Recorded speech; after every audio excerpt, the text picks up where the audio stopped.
विद्यार्थी मित्रांनो, सह्याद्री ट्युटोरियल्स मध्ये तुमचं स्वागत आहे.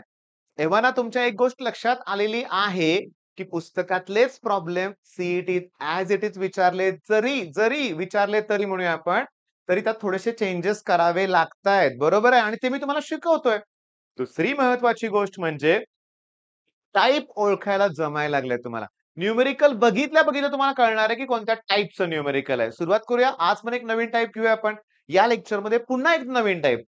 कसं आहे ओहो! नेहमी माझं राहूनच जातं बरं का. आपल्या WhatsApp ग्रुपला तुम्ही भरपूर प्रतिसाद दिलेला आहे लक्षात घ्या आणि तसाच पुन्हा अपेक्षित आहे. तुमच्या मित्रांबरोबर पण ही लिंक नक्की शेअर करा. ओके. चला सुरुवात करूया आपण. सीईटीत आलेला प्रश्न दिसतोय मला काय, की y इक्वॉल्स टू लॉग बघा लॉग दिलंय त्यांनी. e रेज टू 5x आणि ब्रॅकेटमध्ये तशा टर्म्स दिलेत आणि विचारलंय dy/dx. फार मोठं वाटतंय ना न्यूमेरिकल? बिलकुल नाहीये. हा सगळ्यात सोपा टाइप आहे. म्हणजे जर तुम्हाला असे वेगवेगळे फंक्शन दिले असतील, इंटू दिला असेल, अपॉन दिला असेल, तर लॉग घ्यायचा. लॉग. दिलायच ऑलरेडी लॉग आपल्याला म्हणजे सोपं झालं. आता मी लॉगच्या प्रॉपर्टीज वापरतोय. बघा नीट लक्ष द्या बरं का तुम्ही. y इक्वल्स टू मी काय लिहिलंय बघा लॉग बघा e रेस टू 5x नंतर मी प्लस साइन दिलंय का कारण या दोघांचा प्रॉडक्ट आहे आणि लॉगची प्रॉपर्टी काय प्रॉडक्ट म्हणलं की ऍडिशन आणि डिवाइड केलं असेल तर सबट्रॅक्शन म्हणजे मला लॉग मिळणार आणि इथं मिळणार आहे log 3x minus 4 divide by x plus 5 आणि रेस टू 4/3 काय केलं सांगा मी लॉगची प्रॉपर्टी वापरली. बरं आता लॉगची प्रॉपर्टी अजून एक आहे. हे 5x पुढे येणार आणि माझ्याकडे शिल्लक राहणार 5x इंटू लॉग ई. आता लक्षात घ्या. डिफरन्सिएशन, इंटिग्रेशन मध्ये जेव्हा लॉग नुसतं देतात ना, तेव्हा बेस ई असतो बरं का लक्षात घ्या. बेस ई असतो. मग इथं बेस ई आहे. इथं नंबर 3 आहे. याचा अर्थ बेस आणि इथला नंबर सेम असेल तर त्याची व्हॅल्यू 1 येते बरं का.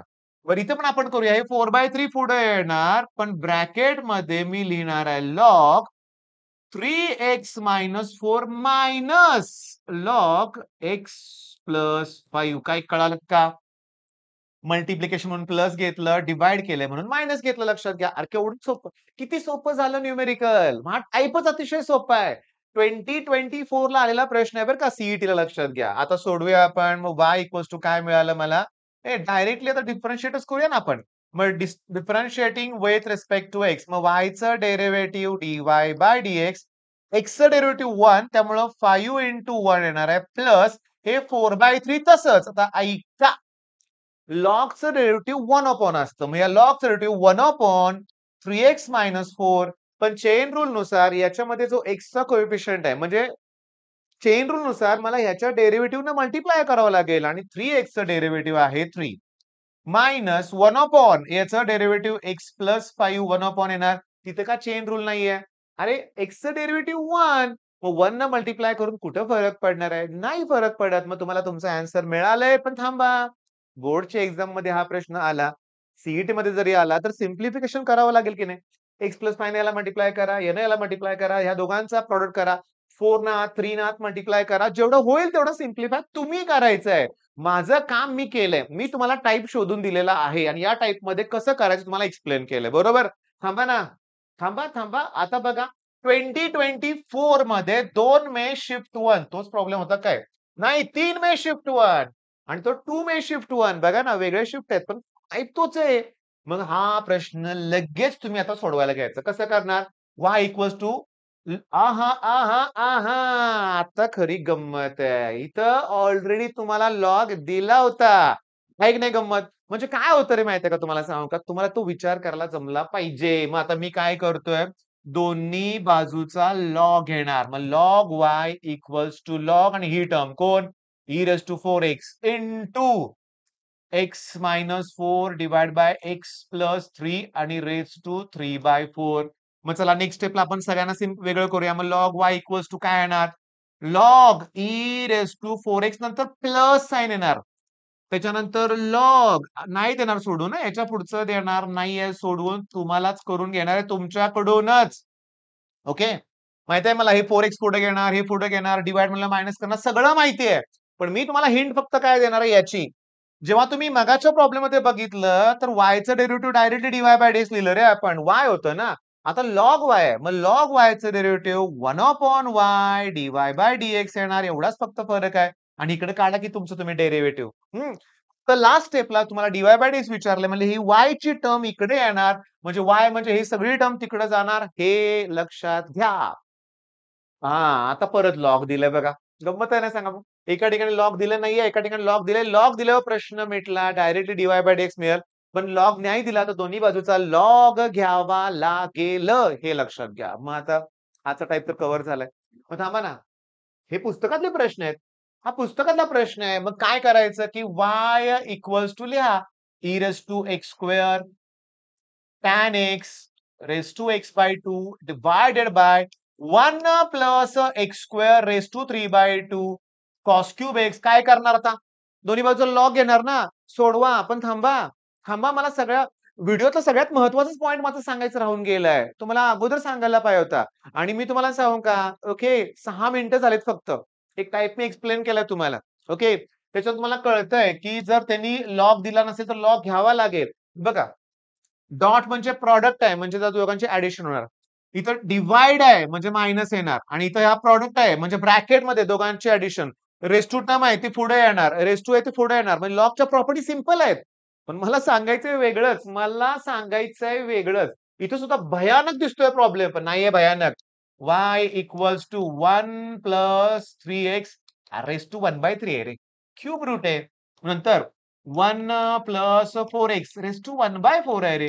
1 प्लस 5x रेस टू 1/5 अरे काहीतरी मला कळतंय 3 तर 3x 4x. आता अरे 1 प्लस 7x रेस टू 1/7 आहे रे. 1 प्लस 8x आणि रेस टू 1/8 आहे. मग थांबा ना.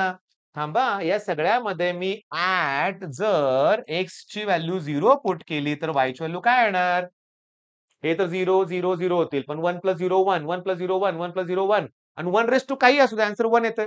1 इंटू 1 इंटू 1, 1 इंटू 1 ते सगळं y ची व्हॅल्यू 1 येणार रे. ही शेवटी पुट करावी लागते. हा एक बदल आहे बरं का लक्षात घ्या. हं. पण तुम्ही जेव्हा सगळ्यांचा लॉग घेणार तेव्हा डाव्या बाजूला येणार लॉग y आणि मी पुढे काय लिहितोय बघा. Log 1 plus 3x raise to 1/3 plus मी लिहिणार नाही तुम्हाला तोंडी सांगणार आहे.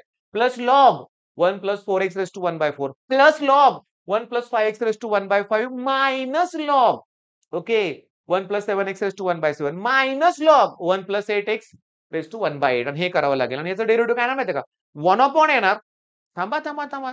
हे 1/3 पहिला पुढे घ्यायचे बरं का लक्षात घ्या लॉगच्या प्रॉपर्टीनुसार हे 1/3 पुढे घ्यायचं. मग काय येणार आहे 1 कसं करूया आपण समजा असं घेतलं 1/3 पुढे घेतलं आणि लॉग 1 प्लस 3x चं डेरिव्हेटिव्ह काय येणार 1/3 तसंच ठेवा. लॉगचं डेरिव्हेटिव्ह 1 अपॉन 1 प्लस 3x पण चेन रूल नुसार याच्या डेरिव्हेटिव्ह मल्टिप्लाय केलं तर 3 येईल तर 3 ला 3 कॅन्सल येईल मग 1 upon 1 plus 3x 1 upon 1 plus 4x 1 upon 1 plus 5x minus 1 upon 1 plus 7x minus 1 upon 1 plus 8x असं आन्सर येईल की नाही बाळांनो. मग थांबा हे पण नव्हतं मला सांगायचं. मग मला नक्की सांगायचंय काय? तर मला तुम्हाला ना हे सांगायचंय. पुस्तकातला प्रॉब्लेम ॲज इट इज सीईटीत आहे. याच्या अगोदरच्याच लेक्चरमध्ये घेतलंय. म्हणजे माझे सगळे लेक्चर्स किती इम्पोर्टंट आहेत हे मला तुम्हाला सांगायचं होतं, की माझा प्रत्येक पॉइंट महत्वाचा आहे. मी जे सांगतोय ते इम्पोर्टंट आहे लक्षात घ्या.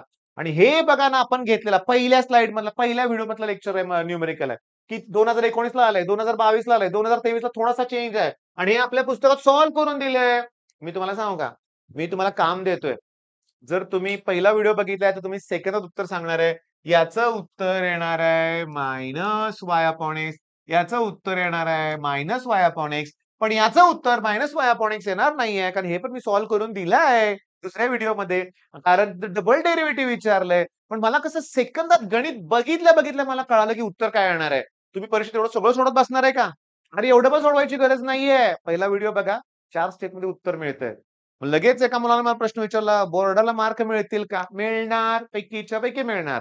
तर चला मग माझे छोटे, शॉर्ट बट स्वीट व्हिडिओ आहेत लक्षात घ्या. तुमचा कॉन्फिडन्स बूस्ट करणारे व्हिडिओ आहेत. तुम्हाला हे टाइप शोधून करायचे आहेत, अभ्यास करायचा आहे. नाही शोधायचा त्रास होतोय, होतोय नुसते व्हिडिओ तरी बघा. निदान एवढं तरी करा. परीक्षा जवळ आल्यावर तुम्हाला एवढं तरी करावं लागणारच आहे. आणि एक हात जोडून रिक्वेस्ट करतोय, आपलं पुस्तक इम्पोर्टंट आहे. ते होतंय का बघा तुमच्याकडून. ते झाल्यानंतर पी-वाय-क्यू कडून जंप करा. पण पुस्तकातलेच प्रॉब्लेम सॉल्व्ह होत नसतील तर पी-वाय-क्यू करण्यात काही अर्थ नाहीये. आणि पुस्तकातल्या सॉल्व्हड प्रॉब्लेमवर फोकस करा. सॉल्व्हड प्रॉब्लेम 3-3 वेळा परीक्षेत विचारलेत अगोदरपासून. आपलं पुस्तक म्हणजे पी-वाय-क्यूज आहे लक्षात घ्या. ते विचारलेले प्रश्न पुस्तकातले आहेत, पुस्तकातले प्रश्न परत विचारले जातात. ओके, पण थांबा ना एक रिक्वेस्ट करायची आहे. तुम्ही व्हिडिओ बघताय, पण अजून 70% स्टुडंट असे आहेत, माझे व्ह्यूअर असे आहेत, 80% की जे सबस्क्राईब करतच नाहीयेत. सबस्क्राईब करा, करा विसरू नका. व्हिडिओ आवडला की लाईक पण करा. चॅनलला जास्तीत जास्त मुलांना शेअर करा. All the best.